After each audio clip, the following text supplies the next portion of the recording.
Salut, bienvenue dans Femmes incassables, le podcast dans lequel on va parler femmes, on va parler couple, problèmes de couple et comment tu peux faire pour que ton couple ne soit que la cerise sur le gâteau parce que ta vie, elle est tellement géniale.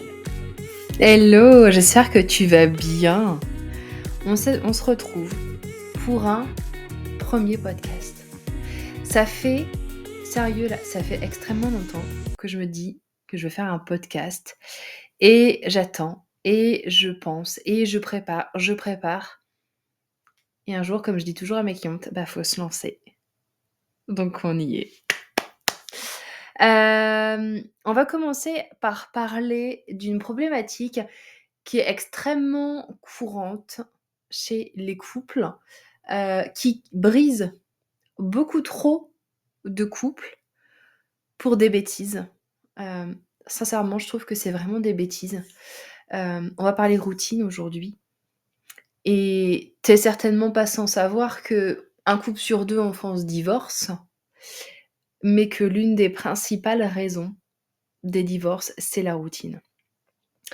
Je trouve ça tellement dommage de devoir se séparer, divorcer, détruire des familles, même si ça se passe bien, même si on arrive toujours à protéger d'une certaine manière les enfants, on détruit quand même des rêves à cause d'une routine, à cause de l'ennui. La routine, c'est l'ennui, clairement.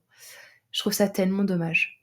Tellement dommage parce que, la routine, elle fait partie du jeu et finalement, on la voit comme une ennemie, alors qu'une bonne routine, ça sécurise et ça sauve beaucoup de choses.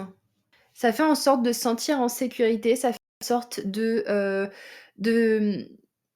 faire en sorte que les choses continuent à bien fonctionner, en fait. C'est comme quand tu as une routine matinale qui est géniale, quand tu as une routine de travail qui est juste géniale, et ben, ça fait en sorte que tu es performante, en fait, tout simplement.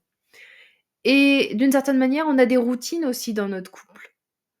Et peut-être que de tout mettre sur le dos de la routine, c'est une grave erreur parce que peut-être que fallait juste la changer, cette routine. Et l'une des erreurs qu'on fait tous et que je vois partout avec mes clientes, avec les personnes avec qui j'échange, c'est qu'on va vivre notre couple comme on l'a toujours vécu. Le couple, qu'il ait 6 mois ou qu'il ait 15 ans, 20 ans, 50 ans, on n'est plus les mêmes personnes. On a évolué. Hier, j'étais pas la même personne qu'aujourd'hui. Parce qu'hier, aujourd'hui, j'ai pris conscience de certaines choses que j'avais pas hier. On est sans cesse en train d'évoluer et quand on évolue, nous, notre couple évolue. Je dis toujours une phrase qui est: «Le couple, c'est le reflet de qui on est». Si moi je vais pas bien, je peux pas donner quelque chose de positif dans mon couple. Si je suis pas en mesure de prendre le mieux possible soin de moi, de m'écouter, de me respecter, de poser mes limites, de connaître mes valeurs et cetera, je peux pas les appliquer dans mon couple. Et ça fait en sorte que je vais être mal, je vais me sentir mal et je vais penser que c'est à cause de mon couple. La vérité, c'est que c'est à cause de moi. Parce que j'attendais que mon couple comble un manque, comble ce besoin de sécurité, cet épanouissement que j'attends, dont j'ai besoin. Mais peut-être que mon couple, il est juste très bien, mais que c'est moi qui n'arrive pas à accueillir ça. Si je suis pas prête à recevoir quelque chose, on peut me le donner, je suis quand même pas prête. Même s'il est là, je le verrai pas. Je verrai pas à quel point ça peut me rendre heureuse, je verrai pas la valeur que ça a. C'est comme quand on fait un cadeau à un enfant là. On sait que c'est un super truc, c'est vraiment bien, il en a besoin, ça va l'aider, c'est quelque chose de génial. Et quand on le lui donne, je voulais pas ça. Si tu as des enfants, tu sais ce que c'est. C'est pas c'est qu'en fait, il mesure pas l'impact, l'importance de ce qu'on lui donne. Parce que lui, il était dans sa tête avec ce qu'il voulait et il pensait qu'il y a que ça qui pouvait le rendre le plus joyeux possible et lui faire lui faire avoir là des parties de jeu juste dingues, c'est illusoire. C'était juste sa croyance. Donc aujourd'hui, on va parler routine et on va parler, je vais te parler de mon couple. Avec Flo, ça fait, je crois, 16 ans, ouais, 16 ans, oui, oui, c'est ça, qu'on est ensemble. Flo, je vais faire ça rapidement, mais je l'ai connu au lycée, en terminale. Un matin, j'étais en train de sortir du bus et je remonte la rue pour aller au lycée et nos 2 lycées étaient face à face et je me suis arrêtée net. Tu sais, je crois qu'on était en avril d'ailleurs, quelque chose comme ça. Il faisait moyen chaud et je me suis arrêtée net, j'étais en train de parler à mes copines, je me dis: «Mais c'est qui lui?» et et là mes copines, elles me disent: «Bah, il a toujours été là et tout ça». Je dis: «Mais non, c'est pas possible, j'ai jamais vu». Et là, ça a été un coup de foudre. Je l'ai su. Je l'ai vu là, j'ai su que c'était lui. Je ne le connaissais pas, j'avais j'avais dû avoir 2 copains, dont un c'était mon meilleur ami. On est non peut-être 3, ouais. Bon bref, on est sortis ensemble, 4 jours parce que j'arrivais pas c'était pas possible pour moi de passer de meilleur ami à amoureux. Bref et je savais que c'était Flo, je savais que c'était lui là. J'avais 17 ans. Aujourd'hui, j'en ai quel âge j'ai? 34 je crois. Je suis pas trop, les années, j'ai un peu du mal. Aujourd'hui, j'en ai 34 et c'est l'amour de ma vie. C'est l'amour de ma vie. Mais ça a pas toujours été tout rose. Ça a pas du tout été tout rose. Je t'en parlerai une autre fois, mais j'ai eu une dépression, j'étais à 2 doigts de rompre. Ça a jamais été tout rose. Mais on s'en est toujours sortis. Et s'il y a bien une chose qu'on a toujours fait en sorte de respecter, c'est ce que je vais te dire là. C'est ce qui nous a permis d'avoir une routine sans être une routine comme on l'entend. C'est on a une routine qui nous soutient. On connaît notre couple, on sait dont on a besoin, on sait comment on va nourrir le couple et c'est ça qui nous a sauvés. La première chose, c'est que c'est fait même partie d'une de nos valeurs, c'est rigoler. Rigoler encore et rigoler toujours. Et moi, je rigoler, c'est tellement important pour moi. J'aime tellement ça et ça a d'autant plus d'importance parce que pendant ma dépression, je rigolais plus et on n'a pas le même humour, lui, il fait des bonnes blagues, maintenant, je commence à faire des blagues sympas, mais c'est pas franchement ma tasse de thé, mais on se prend pas au sérieux, on rigole toujours. Et rigoler, c'est même un outil que j'utilise pour faire passer des messages, lui faire passer des messages qui sont importants pour moi et si je sais pas comment les amener, je vais utiliser cette astuce-là. Hem, Utiliser l'humour pour exprimer ce que je veux. Mais c'est vraiment un code de communication qui est extrêmement important pour nous.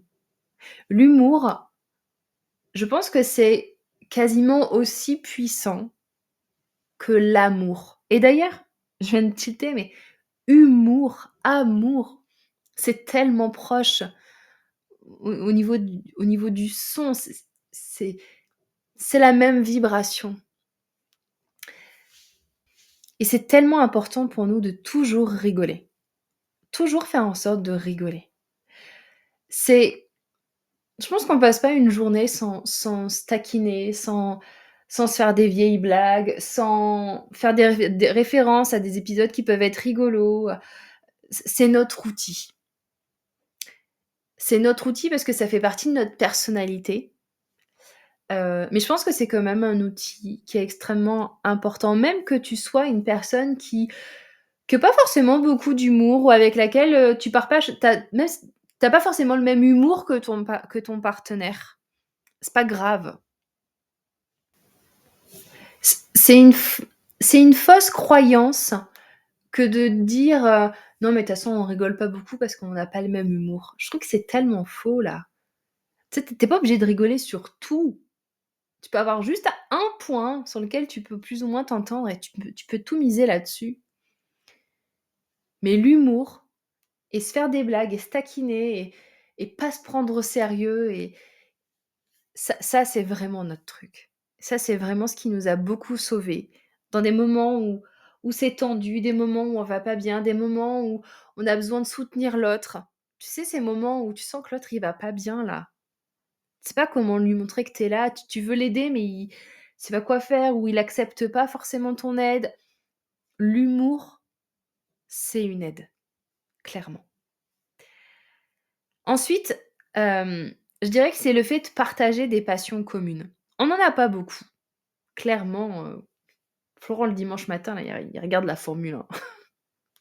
C'est pas du tout mon truc là.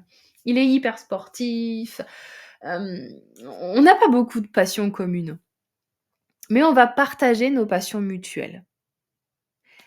Moi, quand je l'ai connu là, il faisait du rugby, c'est un rugbyman Florent, mais j'y connaissais rien là.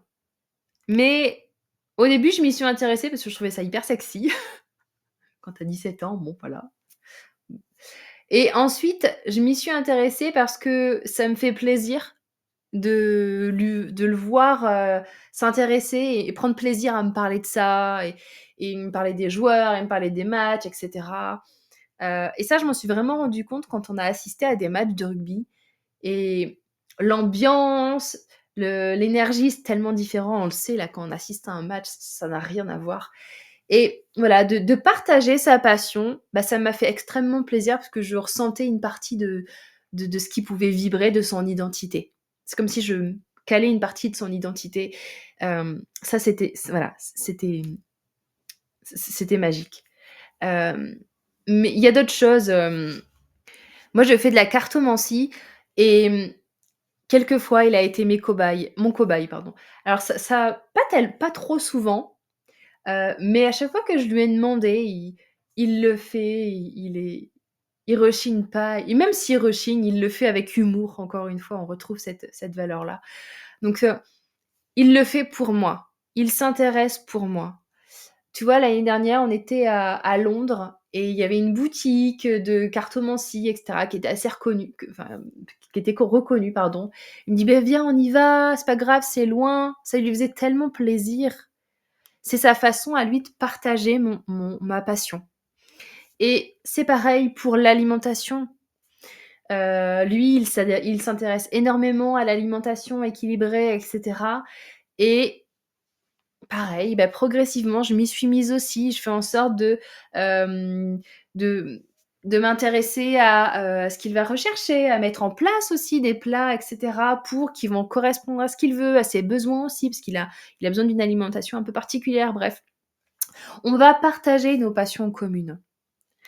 Pendant un temps et d'ailleurs on s'est dit il y a pas très longtemps qu'il fallait qu'on recommence, mais on faisait du golf. C'est génial, c'est super bien. Même moi je suis une bite en golf, je suis nulle, mais c'est pas grave, on s'en fiche. On partage nos passions. Heu, on partage le plaisir de faire du sport parce qu'il était hyper sportif, je n'étais absolument pas sportive et je suis devenue sportive grâce à lui. Il y a plein de choses comme ça. On s'intéresse aux passions de l'autre et elles deviennent, à un certain degré, d'une certaine mesure, nos passions. C'est tellement puissant. Intéresse-toi à ces passions. Une autre chose qui a cassé notre routine, c'est le fait d'être heureux de se retrouver.